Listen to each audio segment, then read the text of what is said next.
What's going on, everyone? So it's no secret that Dogecoin has sold off quite a bit since the SNL skit where Elon Musk actually hosted SNL, more than a skit, where he hosted SNL back a few months ago. And in anticipation of that, as it was about to begin, Dogecoin pushed up to over 70 cents per Dogecoin and has since fallen back off, and now it's sitting at about 25 cents, just over 25 cents per Dogecoin after dipping down below 20 cents a few days back.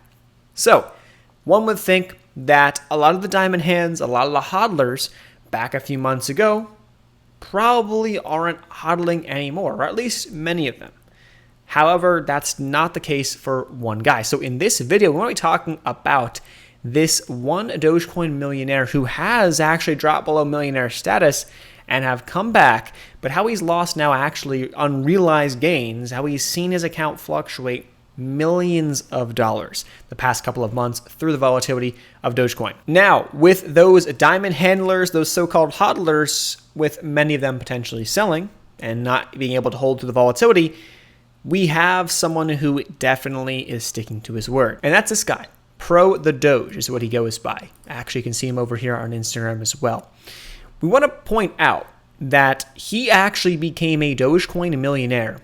If we look back through, he became a Dogecoin millionaire back on April 16th. And here it is, a screen recording of when he actually became a Dogecoin millionaire back on the 15th, actually, 6 p.m. Pacific Standard Time. And if you scroll through his timeline, you'll see the progression, and he was interviewed by a lot of bigger YouTubers and a lot of places. He actually, I believe, was interviewed by Ryan Seacrest. He was interviewed all over the place because Dogecoin millionaire, right? Big clickbait at the time, right? It was a very popular thing. Now we see the progression of his account, and we see his Robinhood account go from over 1 million to 1.5 million to 1.7 million. And we start seeing it cross 2 million, 2.1, 2.5. And I believe he touched over 3 million briefly when Elon Musk actually went on Saturday Night Live. And he was actually up over $1 million in a day, I believe on May 5th. $1 million in a day, okay, from his Dogecoin holders. Now, he actually went into debt to actually bring up enough capital to buy more Dogecoin.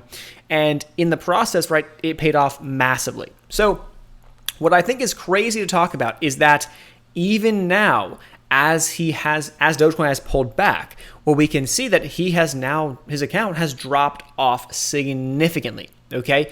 But the guy is not selling. He continues to talk about how he will not sell and he's diamond handing. And actually, if we continue to scroll through, he did dip quite a bit below $1 million in his Robinhood account if we continue on through. And that was recently when Dogecoin did take a pretty substantial dip. We can see that he was up around 1.5 million or so as June began. But then Bitcoin pulls back a little bit further. Dogecoin pulls back some further. We see him at 1.2. We see him at 1 million. We see him now dipping below 800,000 here in this picture right here. And then we even have a 764,000. So just about $750,000 from actually at one point over 3 million, which is absolutely nuts. And I have to hand it to the guy for the diamond hands to be able to hold through this entire thing. Now, we want to talk about now, okay, based on this, right now, of course, he's actually come back up over that million threshold as Dogecoin has pushed back up over 20 cents. The biggest question I have is, number one, would you have held through this entire time? And are you holding Dogecoin as of right now? And if you are doing it, are you doing it kind of for the meme, or are you doing it in, more serious? So you believe this is going to come back? Because here's the thing. What we've seen is that we saw a massive sell the news event. Now, I think this is actually a really good lesson going forward for not just Dogecoin, but for a lot of things, stocks also. If you're someone who trades stocks and you like to see stocks moving in the upward direction, you probably have noticed that a lot of times stocks like to do that in anticipation or right before an event, right before data, right before something substantial going on with a company, with the asset or whatnot. Okay, for example, let's say we have oil numbers coming out. You might see oil stocks pushing up in anticipation of those numbers. And you see that happen all the time. Now, this is that exact move, but on steroids with a super volatile security in a sense, or a cryptocurrency in Dogecoin, hitting up around 75 cents and then pulling back massively down to about 50 cents literally the next day. It's also a lesson of a one-sided trade when everybody and their grandmother seemingly is on a stock, a security, on an asset. many times it doesn't necessarily always work out because the masses don't always win. If that's how things work, everybody would be rich, right? And that's not the case. So the bigger question here was, okay, you hit up over $1 million. What do? Do you take out your initial investment? Do you take out $1 million? Because here's the thing, that right now, okay, he might be over $1 million, but tax time, you sell that capital gains, sorry, but you're not keeping that. You're not a millionaire technically, right? Because of what's going on. So what ends up happening, right? Are you technically a millionaire, right? You'd have to have probably closer to $2 million in order for you to kind of classify yourself or be more kind of in the safer sense, a millionaire. The question kind of is, what would you do? Would you have taken out that initial investment, or would you have taken out X number of years or months worth of expenses at the time? And he's been kind of criticized for that as well, saying, hey, why don't you just take out the next 5 to 10 years worth of expenses? It's X amount of dollars. Take that out. At the time when he had over $2 million in Dogecoin, at the time, it was still a drop in the bucket in a sense compared to what he had. So why don't you do that? You know you're good, and now you can have fun with the rest and let it ride.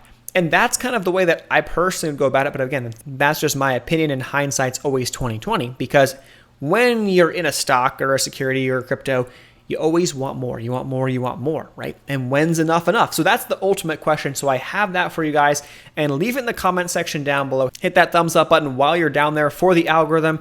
And I really want to know if you're holding Dogecoin, what your plans are in the future. I think with Bitcoin pulling back as well after the conference, which is kind of funny as well. Sell the news event, there you go. After the Bitcoin conference in Miami, we're seeing Bitcoin pulling back as well. And Bitcoin briefly went below 30,000. So we'll see how this plays out. But if Bitcoin starts pushing on up, Ethereum starts recovering quite a bit, I would not be surprised to see some altcoin action and to see Dogecoin being up there as well, making some strides. And Dogecoin can go up 100% from the current levels, and that wouldn't realistically be that crazy because it was up over 70 cents a few months back, and now it's at 25. You bring it up 100%, you're up around 50 cents. Still, still a good chunk away from those all-time highs. So there you guys have it. Let me know the thoughts in the comment section down below. Also, there is a link down below in the pinned comment and description box for TipRanks, the best stock research and analysis platform there literally is. They're doing a birthday sale right now. We're getting a significant discount on their yearly membership, which I would highly recommend if you've been on the fence about getting in. I use the Ultimate platform literally every single day. A lot of videos, a lot of research, I use that. So check that link out down below in the description box and pinned comment, as well as a link to Webull. If you want to trade Dogecoin, you can do it on Webull. I recommend a place where you can store crypto rather than just trade it. But again, that's up to you in terms of your goals with that asset. So thank you guys so much for tuning in. Hit that thumbs up button. Consider subscribing for more videos just like this, and we'll see you in the next one. Peace.